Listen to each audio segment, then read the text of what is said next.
some haunted road roast. I'm not kidding. I seriously am blaming Skype because ever since they forced us into an update, I mean, it literally came up on the screen and said, you cannot use this version anymore. You're blocked out. You have to hit this button and upgrade. Ever since then, we have not had a clean Edge of the Rabbit Hole episode. We've had some complete all the way through, but they've been herky-jerky and, you know, we have not had a clean show. Inside the Upside Down, when we're not using Skype at all, it's been fine. So that's jacked. Yeah, it's pretty messed up. Let me add something real quick, Mike. I can't remember who it was that asked the question. Chuck gave his answer about whether or not it could be something from a past life haunting you. We're going to have to re-ask Judy Wilson's question because they got nothing of that. Because I didn't hear a freaking thing. So, from Judy Wilson, could they be haunted from a past life, like a past lover or child that was lost? I'm going to let Vanessa go first. That way, when I screw YouTube up again, Mike, it's all fault. you, Chuck. Yeah, all of it. As far as that question goes, Judy, absolutely, that is true. That can happen. The main attachment that I have that isn't a family, that isn't a relation to me, is from a past life. At least 2 of my lives. And in my latest book, Walking with Ghosts, it's the fella that has the gray hair pulled back in a ponytail, little John Lennon glasses and a beard. He's very thin, and he's not nice. And he has those that I have met, that I have come back into contact with from past lives, like Chris Loper from BPI and Gwen from BPI. Both of them have actually seen him. And Chris and I had past lives together as well, and both of us saw him in previous lives. And yet here he is, taking up residence at my apartment. So yeah, absolutely that can happen. And it's not fun. Yeah. Now I'm going to try to screw up the connection again. You know. Okay, all right. All right. Anyway, what I was talking about earlier is about 3 weeks ago, I took a picture, and lo and behold, behind me in that room, if you go to the upper left-hand corner, you can see my doppelganger. I mean, you can see the right down to the detail of the goatee. And I try to make sense of that stuff. You know, when looking at past lives, I know a lot of people that have kind of changed or swayed my my mentality, or what I understand about past lives, over the past 2 years. And frankly, it's weird. Is it me trying to warn myself from self-investigation?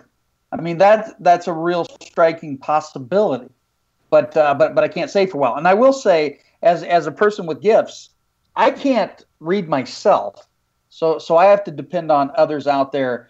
You know what I mean, to basically fill in the dotted lines.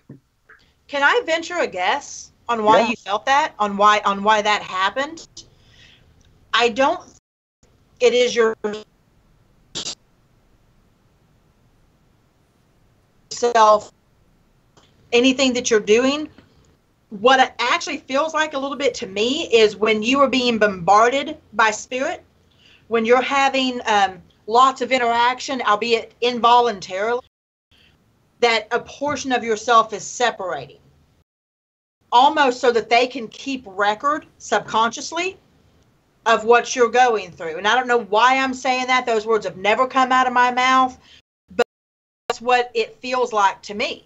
And I could be way off the fucking bucket. I don't think you are, because you can see this darker character, where my happens to be, it's not an exact science, and anybody that says it is, they're idiots.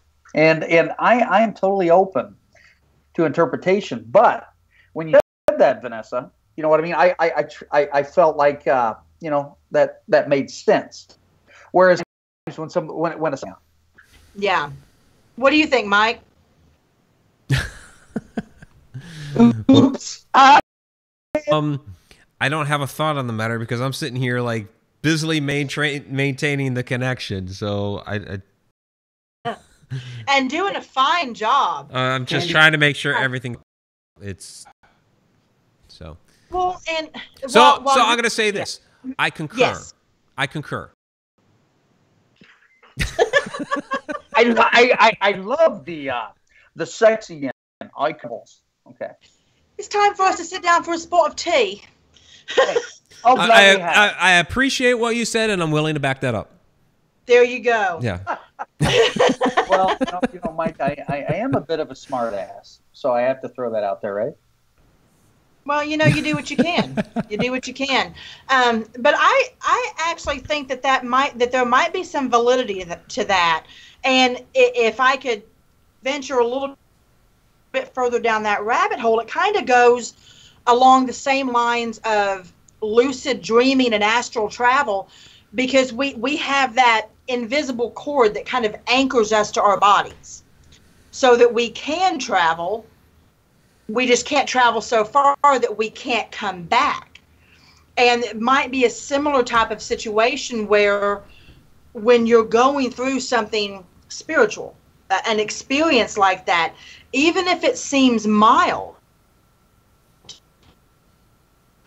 that it's taking a little bit too much of you and extracting a little bit out just to keep that barrier so that you don't completely get contained.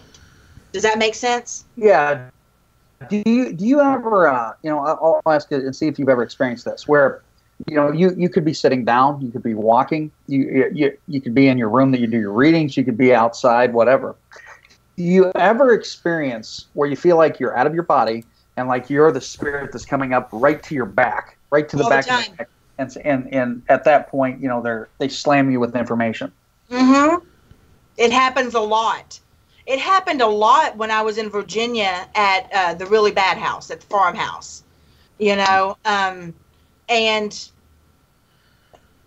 it's hard to take, but I'm grateful for the moments where they left a little bit of me alone so that I could process it a little bit better, because Mike has seen it where there is nothing of me.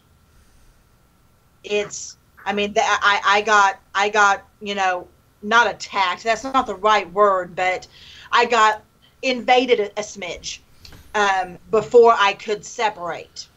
And there's the only thing that I have to let me know what happens in those situations is eyewitness accounts or video.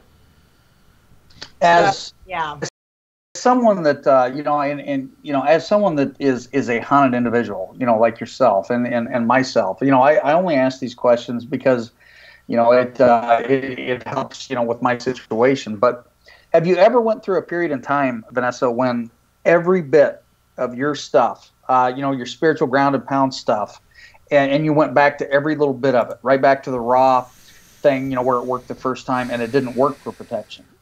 Yeah. In order for me to be fully protected, and this is one of the reasons, kind of like you, I'm like, do as I say, not as I do. Mm-hmm. The only way in order for me to be fully protected is, and I hate spiders, but I use a shield of a web. It's a spider's web. It's like silver. And I literally have to start from the bottom of my feet and wrap myself completely, almost mummified, all the way up to the top of my head, visually, leaving just my face open. And the reason I do that is because what I need to come to me can, but I can't get attacked from behind, because this is my weak spot. Behind me is my weak spot. And generally, when I have those instances where there is nothing left of me and it's all of them until they decide to exit, is when they've come at me from behind. And Gwen and Chris saw this perfectly in Virginia.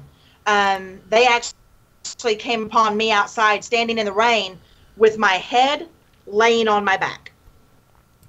It was as if somebody grabbed my head and just pulled it all the way back to the point to where I was almost looking behind me with my head laying completely flat. How that's physically possible, I have no idea, but there's multiple witnesses to it. So I have to protect this area or I'm fucked.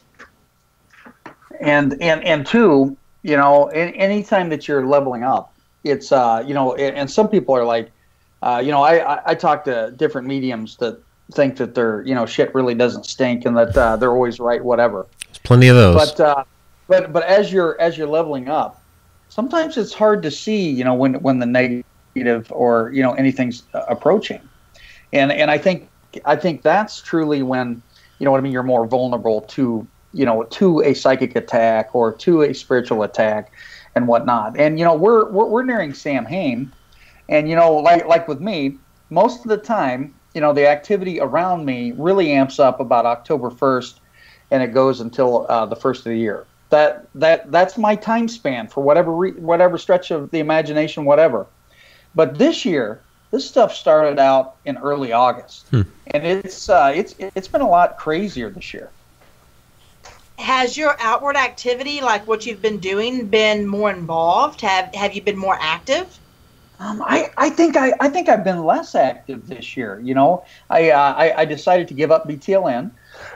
You know, excuse me, not only for my family, but you know, to do, you know, some other ventures.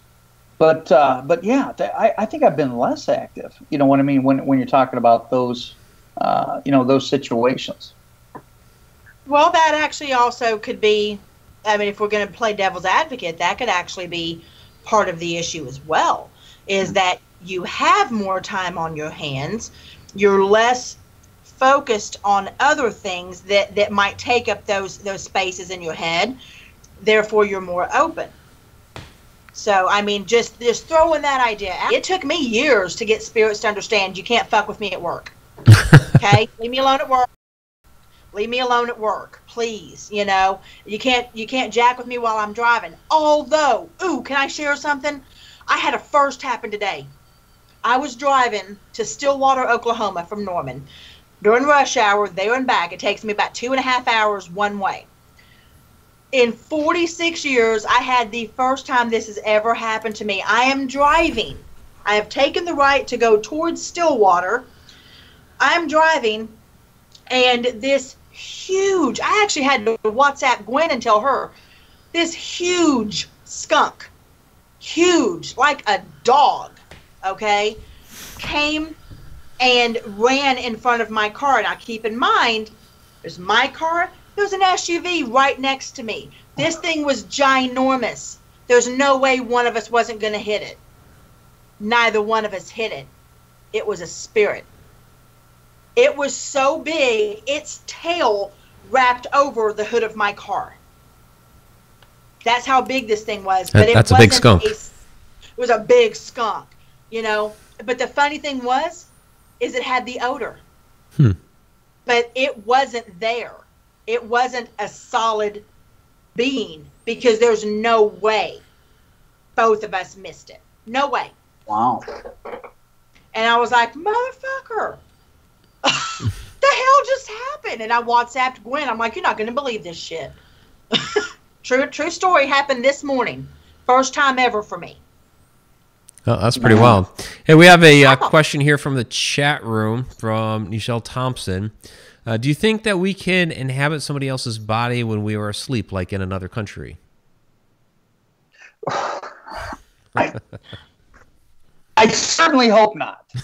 I certainly hope not. Yeah, but I will say that. I mean, if you're astral projecting and you're traveling around and you see somebody else's body sitting there, and let's say that they are also in the middle of astral projecting, so they're not actually in their body. Can you take that vessel? I would say it's possible. I would not agree with attempting it. I've astral projected for long distance healing. I've done that, but I've never entered another body with anything other than my mind. And I'll go into all that in the new book. But I've done long distance healing using my mind and astral projection, but never actually tried to go into another person. I feel like it'd be a violation. There is an old Japanese proverb or story that talks about if you're having trouble sleeping, that somebody in the world is dreaming about you. You're in their dream. Heard that, yeah. You know, I don't know, you know, and frankly, that's the cool part about, you know, this type of a topic is we truly don't know. I mean, I have heard, of different males that are, that call themselves sorcerers or whatever, that they can manipulate and sexually, basically spiritually, sexually assault another individual. I've heard of that, but not. I have not heard a case of, basically being able to go into someone else's dream, in that regards. Well, that was going to be my next question. I mean, I've seen sci-fi movies that do that, where you go into somebody else's dream. I remember the old movie Dreamscape, where he was able to, go into people's dreams, and he would go to help people, and of course there was a bad guy, and he would go to screw around with people's minds. Ultimately, the idea of getting into the president's mind and all that sort of thing. So, I guess the question is, how possible is that in order to get into somebody else's dream? Is that part of the whole astral projection idea? Is that possible along those sorts of lines? Now, I'm just gonna chime right in here. It's like this. How many times have you ever had a dream that would be somewhat naughty? And you have to work with this individual the next day, and deep down you're thinking, oh my God, did she or he have that same dream? You know what I'm saying? Yeah. Well, I've actually been in that position, and they had the same dream. Well, all right. So, that having been said, do I believe that you can enter somebody else's dream, or do I believe that two people who have a connection, there's got to be a connection there, in order to be able to find the light, so to speak, and to find where they are. Do I believe that they can be in a dream together, even if they're nowhere near each other? Absolutely, I do. But only would I ever attempt that or have anything to do with that with somebody that I had a connection with. And if I can be so blunt as to say, never to interfere. Like what Mike was talking about with a movie, to go in there and protect somebody or something like that. I'm not a hard ass. I'm not being a bitch. But so many of our lessons in this arena are taught through our dreams. What to do, what not to do, how to handle situations, how to defend yourself, how to become a stronger individual. And you have to let somebody learn those lessons. I'm chuckling. Get it? My name's Chuck. I'm chuckling. Robert White says, so if I dream about the entire world, does everyone wake up? Yep. Smart ass. Nice. Hey, we have a question from David Buchholz, and thank you, Candy, for grabbing the question as well. Shauna's having all kinds of issues on her end where apparently, and she's had this before, where for some reason YouTube doesn't grab everything she's typing, and of course Donna's out. So we don't have our chat shenanigator or Cheshire Cat that are able to take the questions right now. So Candy's filling in. Thank you, Candy. From David Buchholz. How do you tell if you're cursed, or is this similar to being haunted? Okay, I'm just going to chime right in. There are a lot of you're the guest by all means. Go ahead. Yeah, I know, but there are a lot of people in our business, that read people that overuse the term curse, and it pisses me off. Okay, if you have a psychic medium calling you and saying you're cursed, and they don't help you out right away and without charge, then they're full of shit. Okay, so I have to put that right away. Now, when I experience a truly dark haunting, which really that's most of my work. I deal with different paranormal investigators that get in a world of shit, and they call me, and I'm able to to assist them during those situations. Okay, and that's something that I've learned that is really in my path. I'm here to help people that are being oppressed and almost possessed. Now, as far as a curse, it can happen, and when I feel it, it's almost like my insides are basically tensing up, from the outside in almost, and you feel that burn, that nasty copulation of your stomach all the way up into your heart, even up into your throat. That's how I can tell. And anytime that that I experience that in spirit, and God, I got to give credit to, that aspect of things. Anytime that that takes place, I will for no cost pull that sucker out and try to dispel the curse, or whatever's being put about you. I think that most of the situations that we deal with aren't necessarily curses or possession. It's more like psychic attack, either from that next realm of existence or from another individual that is maybe even not even asserting a curse or a spell or a bad thought at you, but they just do.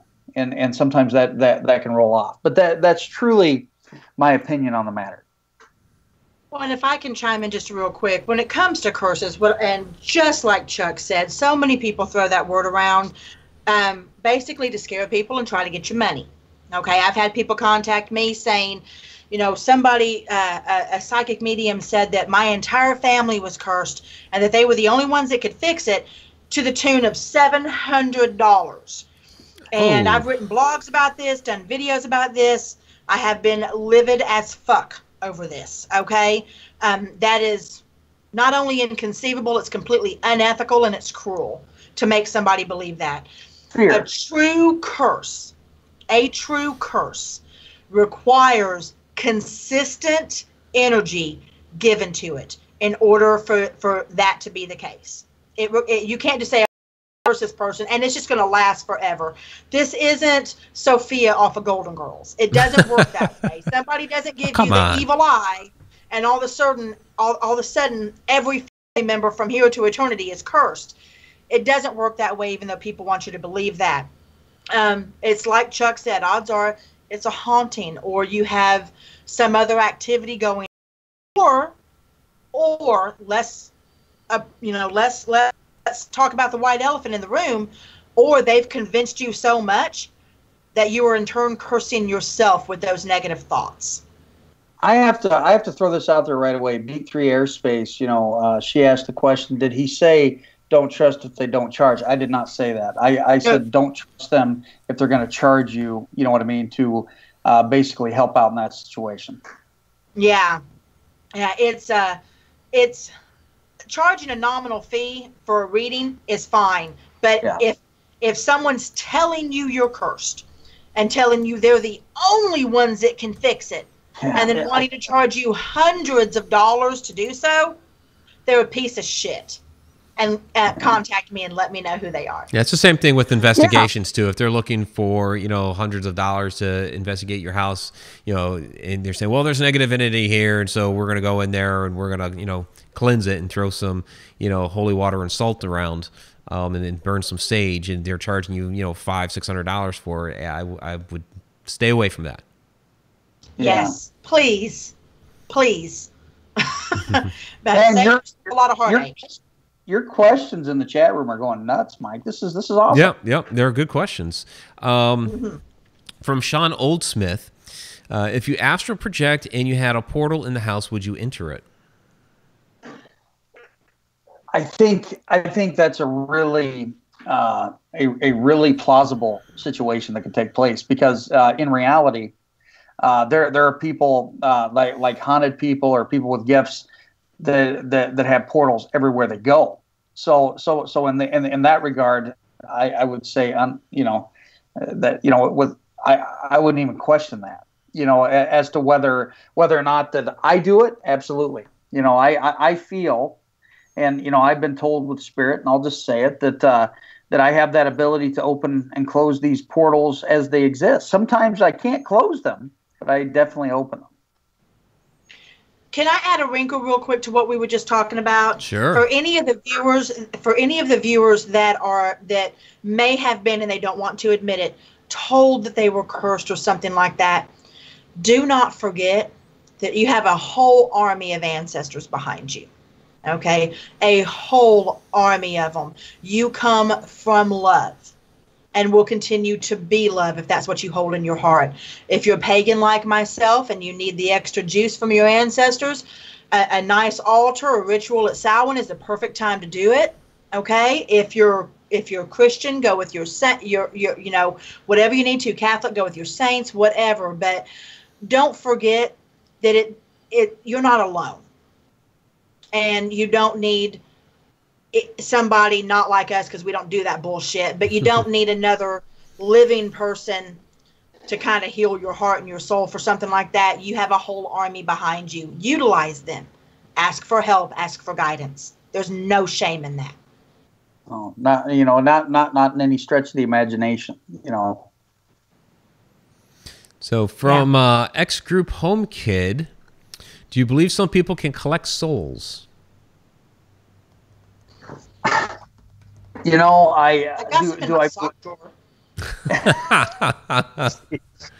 Oh my goodness. I do believe, okay, like in my situation, I look back 5 years ago, Mike, and I look back at when I was starting to develop or trying to figure out what the hell was going on. I had a good friend of mine, Kenny Addison, that said that there was a soul collecting spirit that had made its way and attached either to me or to my house. And at that point, I had so many spirits coming in, to try to communicate with me back then. And for whatever reason, this spirit wouldn't allow them, to leave the house. Do I believe that my human spirit could collect souls? No. Do I believe that I can send negative spirits, to back to whence they came? Absolutely. Okay. From Judy Wilson, Chuck, is there a lot of dark hauntings, and why do you think that is? For whatever reason, and I'm going to ask Vanessa, definitely her take on this one, because not every, but most of the situations that I deal with are darker, for whatever the reason is. It's not that I go out and I look for it, because these idiots that get on these TV shows or on the YouTube channel, Facebook Live, whatever, that are constantly, trying to bring in these dark spirits. Oh, what happened?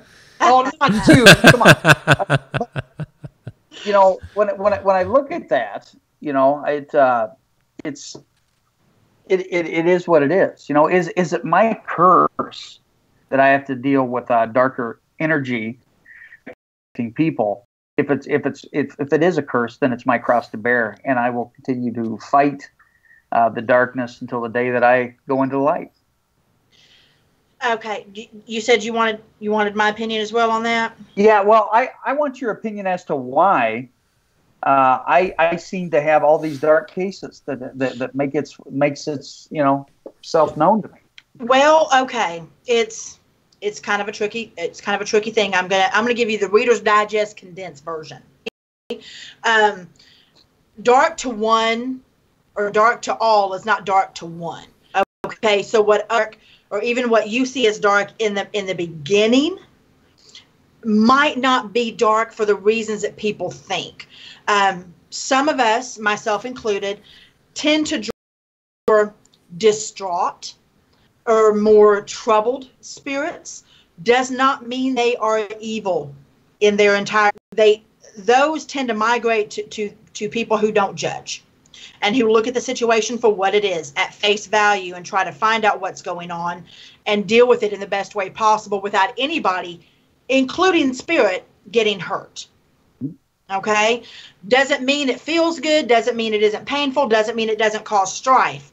But what I have found, with the exception of one, even the most painful experiences I've had trying to deal with a darker spirit, once I've been able to step back after I've dealt with it and digest it and dissect it for what it is, I've realized that was my purpose, because I was able to extinguish or subdue it because I figured out the cause of it.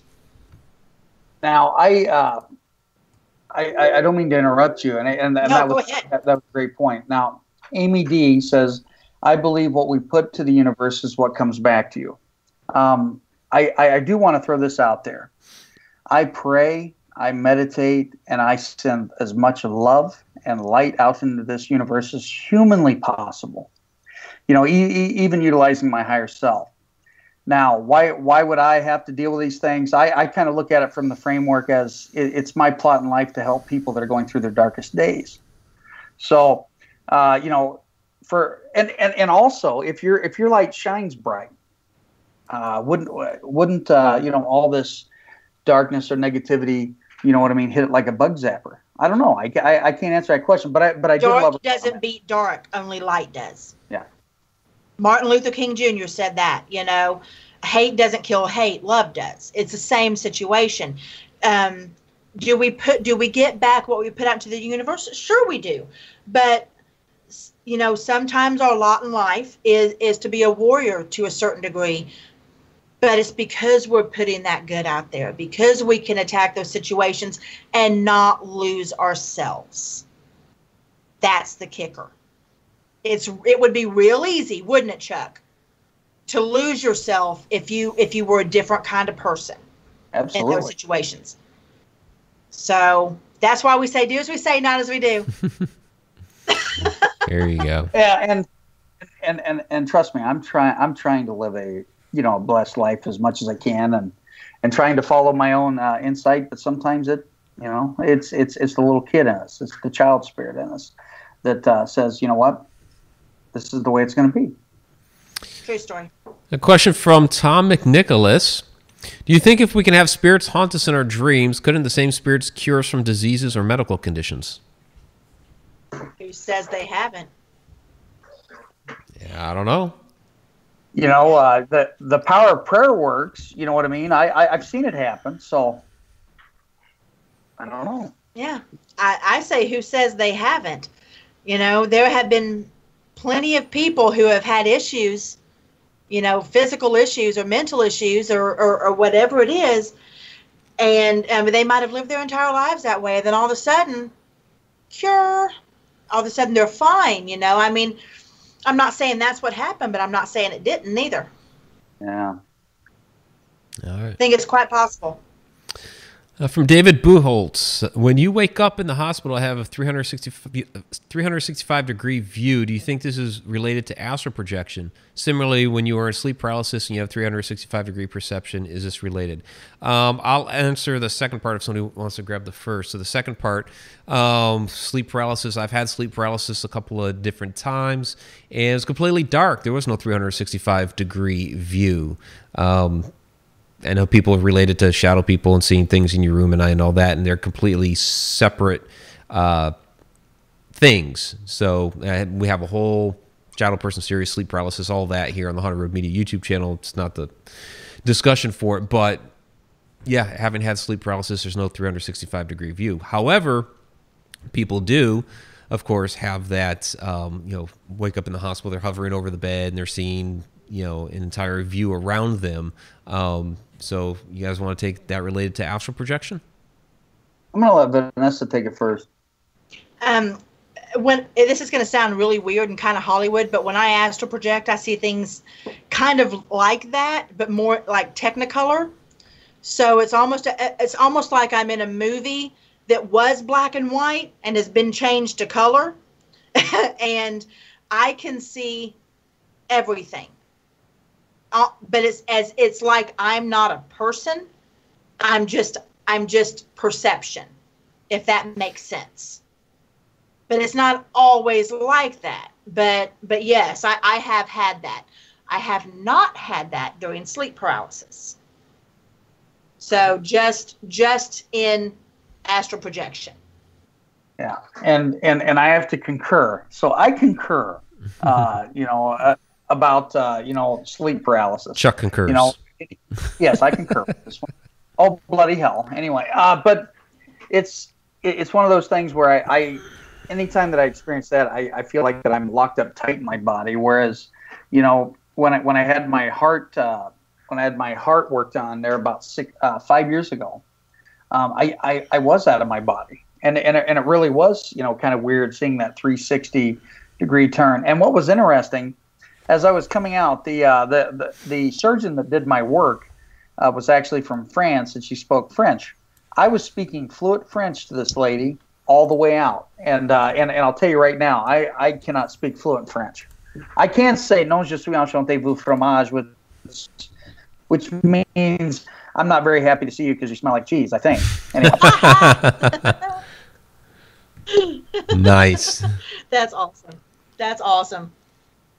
I'm trying to read this too.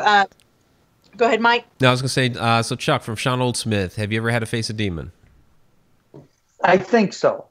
Whether or not, I don't use the term demon loosely. Yeah.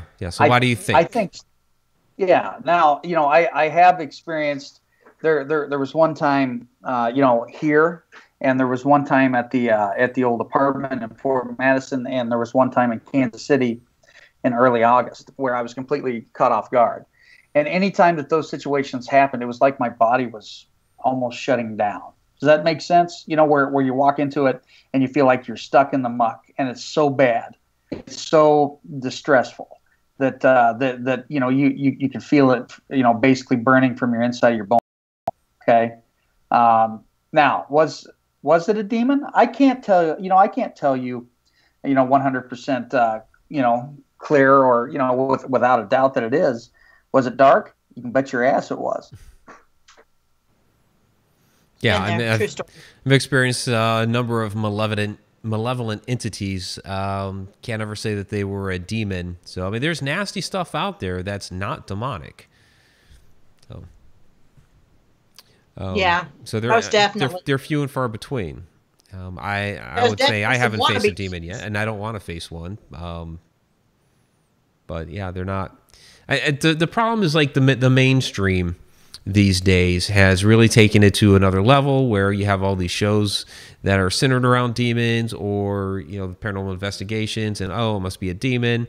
There was when we did a episode here for Inside the Upside Down on demons, I quoted a priest from Spain who does get a number of cases out there, and he's like, it's like 1 in 1,000 that are ever presented to him that actually happen to be a demonic case. So, well, I've talked to spirits for 44 years. I'm 46 years old. I have talked to thousands of them. I've done thousands of readings. In 3 years, I did almost 300 investigations, either remote view, on site, or through readings for different teams all over the world. And I have only come into contact face to face with something that I would consider to be of that realm one time. And it was bad. And it was real bad. It actually almost made me stop doing this. And then about a year later, a little less than a year later, I was in the same vicinity where I was before. Same situation, not face to face. We hauled ass out. So in 44 years, 1.5 times. But yet on TV, it's all the time. Motherfuckers, they're like popping out of the woodwork. Yep, it's all the time. Okay. Yeah. Everywhere has a demon. Guess, yeah. When it comes to TV. I guess demons like TV time. Oh, yeah. Wouldn't you if you were a demon? No. Yeah, just shine my horns to get on TV. Come on. I know, right? Yeah. Oh. So, all right. There's enough bad dead people. We don't need. Does that make you horny if you have horns? It does. Okay. Sure. Have you ever seen the movie Horns with Daniel Radcliffe? That's good. I think so. It's good. I like it. It's very different. It's very different. So I think I hide mine well. All right. Well, we are actually at the end of our hour, and I know we got interrupted there in the middle because of all the crazy whatever's going on, whether it's Frontier or Skype or a combination of both, or we don't know at this point. I'm sure Inside the Upside Down will stream just fine because of there not being Skype, so we'll see. So Chuck, you want to, as we sign off here, you want to say a little bit about the event this weekend and what you got going on?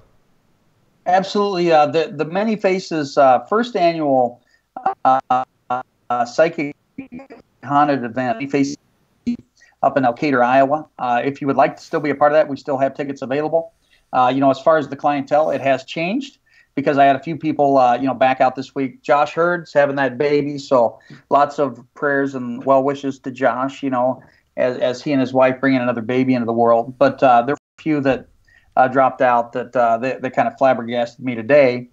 If you want to follow me on Facebook, Charles Anthony, I have hit the 5,000 friend mark for some reason. I don't know why. I'm not that freaking genius, but definitely follow me. And when and get you in there, just follow me and stay tight. No, but this Many Faces B&B, us Paranormal and myself, and we're going to do definitely a lot of live streams on my Frontier page. Mike and Vanessa, thanks so much for having me back on. Mike, I always have a blast. It always goes fast. I think the next time you have me on, we should talk about fake psychics. I think that'd be a lot of fun. There you go. There you go. Yes. We could do that. Absolutely.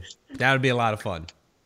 That would definitely be a lot of fun. All right, let's get to the shout-outs. Do want to thank our chat shenanigator, Shauna, for, trying. Tough go of it. So Candy Orton, thank you for handling stuff on the chat tonight. Do appreciate that. I thank, let's see, our... well, it's disappeared because we had to reset, but our Super Chat Superstars for this evening, Andrew Cox and Tom McNicholas, thank you both very, very much for your Super Chats from earlier.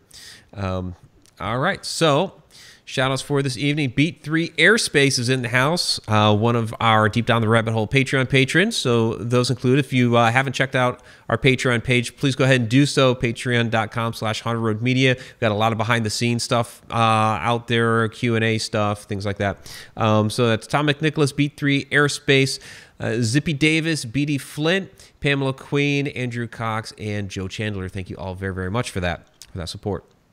So, see, Mickey Dole, thanks for joining us again. There's the Haglin, thank you as well. Fran Molino, thank you very much for joining us again tonight, and for always sharing our stuff out on Twitter as well. Variety Media, Multimedia, that is Candy Orton this evening. Thank you, Candy, again. Judy Wilson, thanks for joining us tonight for all the questions. X Group Home Kid, thank you very much. And I'm seeing that the video is way behind where we're currently at. Wow. Liquid Dreamer, thank you for joining us again tonight. Appreciate that. There's Zippy Davis. All right, Zippy, good to see you. Adam Tillery. And Adam says, I saw Chuck right after the KC incident. He honestly looked different. Fungi, talking about Dreamscape and having the biggest crush on Dennis Quaid. And that was the movie I was referencing earlier, was Dreamscape. So there's Shay Carroll. Good to see you, Shay. Thanks for joining us again. And Greg Grinkin, thank you as well. There's Dustin Samario. Hey, Hunter Roast. He likes that stuff. David Buchholz, thank you for joining us tonight and for all of your questions. Absolutely appreciate that. There's Andrew Cox. Nichelle Thompson, thank you again for joining us tonight. Christine Jones, thank you. Appreciate that. Honda Explorers, thank you as well. Who else do we have in here? There's JoJo B. Thank you for joining us again. Tammy Heitzman, thank you. And there's Joe Chandler. And Charms Paranormal, great to see you. Teresa Louise, thanks for joining us tonight. And EEQQ, thanks for joining us live. Absolutely appreciate that. Sean Oldsmith, thank you for your questions tonight. A lot of people down in the chat, even with all of the issues. You guys are amazing that you hang in there the entire time. X Group Home Kid, I think I may have gotten in there earlier, but yeah, you guys are amazing. There's Sean Gilmore saying it has a horrible